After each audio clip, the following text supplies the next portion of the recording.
Hello everyone, আসসালামু আলাইকুম। Welcome back to my channel Lucky's easy recipe. আমি চলে আসলাম দারুণ মজার ও লোভনীয় একটা রেসিপি নিয়ে, যেটা বাসার ছোট থেকে বড় সবাই অনেক বেশি পছন্দ করবে আর অনেক তৃপ্তি নিয়ে খাবে।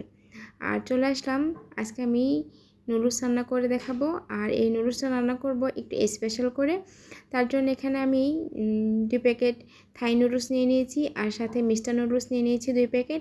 আপনারা আপনাদের পছন্দ মতো যে কোনো নুডলসই নিতে পারবেন। রান্নার প্রসেসিংটা একই থাকবে, আর নুডলসের পরিমাণটা আপনাদের মতন করে বাড়িয়ে কমিয়ে নিতে পারবেন। আমি এখানে পর্যাপ্ত পরিমাণ পানি দিয়েছি প্রথমে নুডলসটা সেদ্ধ করে নেওয়ার জন্য। আর নিয়ে নিচ্ছি আমি এখানে যে থাই নুডলসটা নিয়ে নিয়েছি, আর এই পানির মধ্যে আমি 1 টেবিল চামচ রান্নার যে রেগুলার তেল আর 1 টেবিল চামচ স্বাদ মতো লবণ দিয়ে দিয়েছি। এতে করে হবে কি, যখন নুডলসটা সেদ্ধ করব এটার মধ্যে লবণটা ভালো মতো ঢুকবে। আর আমি যদি সেদ্ধ করার সময় লবণটা না দেই, সেক্ষেত্রে পরবর্তীতে রান্নার পরে এই নুডলসের মধ্যে আর লবণটা ঢুকে না, এতে করে টেস্টটা ভালো আসে না। আর তেলটা দেওয়ার কারণ হচ্ছে নুডলসটা সেদ্ধ করার পরেও এটা একটার গায়ের সঙ্গে একটা লেগে যাবে না, খুব ভালোভাবে আলাদা আলাদা হয়ে থাকবে, ঝরঝরা থাকবে। এই জন্য যখন আমরা নুডলসটা সেদ্ধ করে নিব তখন আমরা একটু তেল দিয়ে নিব। আমি নুডলসটা ভালোভাবে সেদ্ধ করে নিয়েছি প্যাকেটের নির্দেশনা অনুযায়ী। আর প্রথমে যে থাই নুডলসটা নিয়েছি সেটা আমি 6 মিনিট সেদ্ধ করে নিয়েছি, আর 6 মিনিট পরে আমি মিষ্টার নুডলসটা দিয়ে সব কিছু একত্রে খুব ভালোভাবে সেদ্ধ করে নিয়ে ঠান্ডা পানি দিয়ে ধুয়ে নিয়েছি। ঠান্ডা পানিতে ধুয়ে নিলে হবে কি, এতে করে নুডলসটা খুব ভালোভাবে ঝরঝরে হয়ে যাবে। এখানে আমি 3টা ডিম নিয়ে নিলাম। ডিমগুলোকে প্রথমে একটু ভেজে নিব।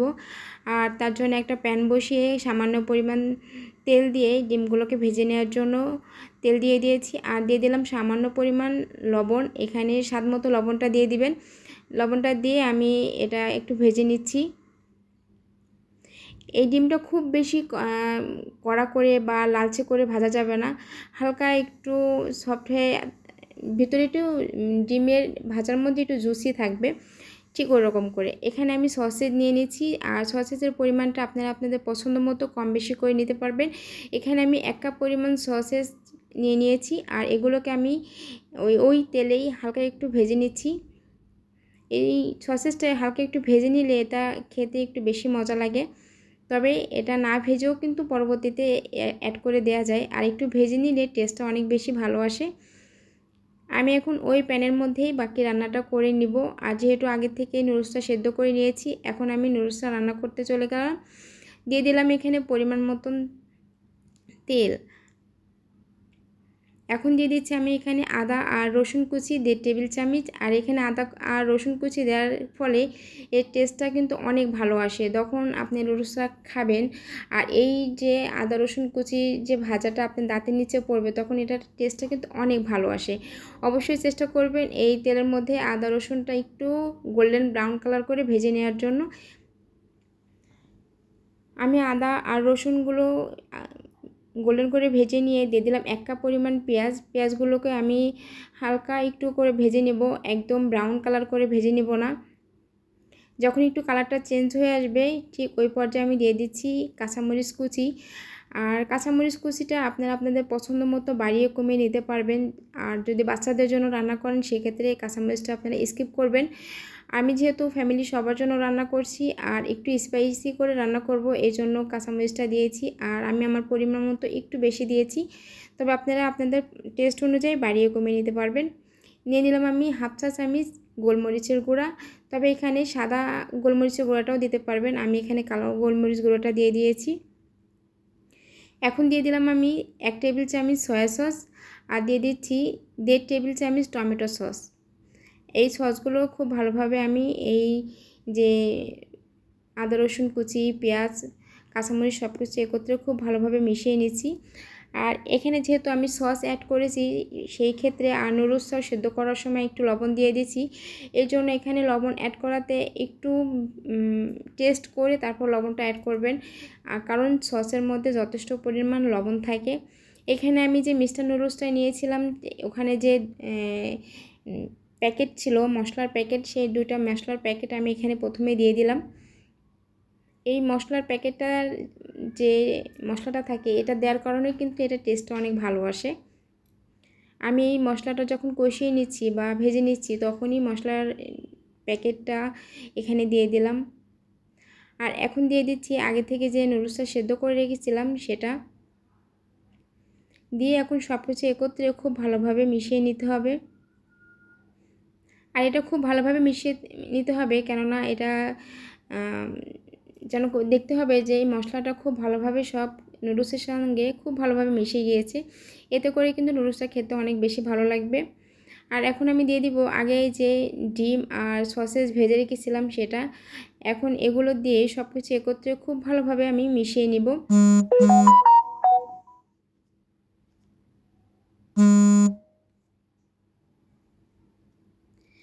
এখন আমি এখানে আরও 2 প্যাকেট এক্সট্রা ম্যাগি মশলার যে মশলা থাকে সেটা দিয়ে দিচ্ছি।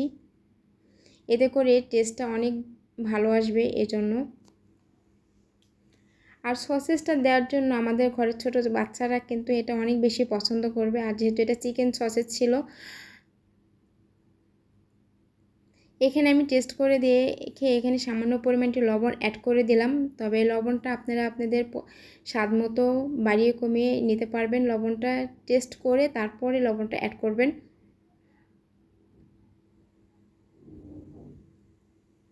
আমি সব কিছু একত্রে খুব ভালোভাবে মিশিয়ে নিচ্ছি।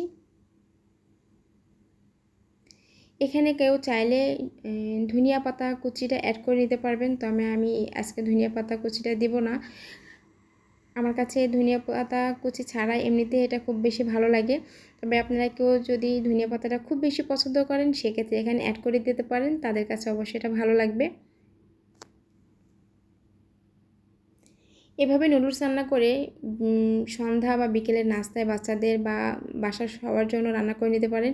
আর এই সসেজ আর ডিম দিয়ে একত্রে নুডলসটা রান্না করে বাচ্চাদের টিফিনে দিলেও বাচ্চারা অনেক খুশি করে খেয়ে নেবে।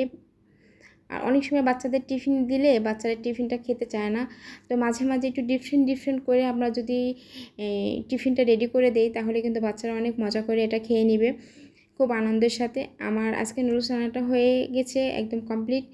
আমি এখন এটাকে একটা সার্ভিং ডিশে বেড়ে নিচ্ছি। আর যারা আমার চ্যানেলটিকে সাবস্ক্রাইব করেছেন তাদেরকে অসংখ্য ধন্যবাদ। আর যারা এখনও আমার চ্যানেলটি সাবস্ক্রাইব করেনি তাদেরকে রিকোয়েস্ট করব আমার চ্যানেলটি সাবস্ক্রাইব করে পাশে থাকতে। আর এমনই সব মজার রেসিপির ভিডিও পেতে আমার চ্যানেলের পাশেই থাকুন, চ্যানেলটিকে সাবস্ক্রাইব করুন। আর রেসিপি ভালো লাগলে লাইক কমেন্ট করতে ভুলবেন না। আর আমার ফেসবুক পেজ থেকে যদি এই ভিডিওটি দেখে থাকেন তাহলে পেজটিকে ফলো দিয়ে রাখবেন নিত্য নতুন ভিডিও রেসিপি পেতে। আল্লাহ হাফেজ।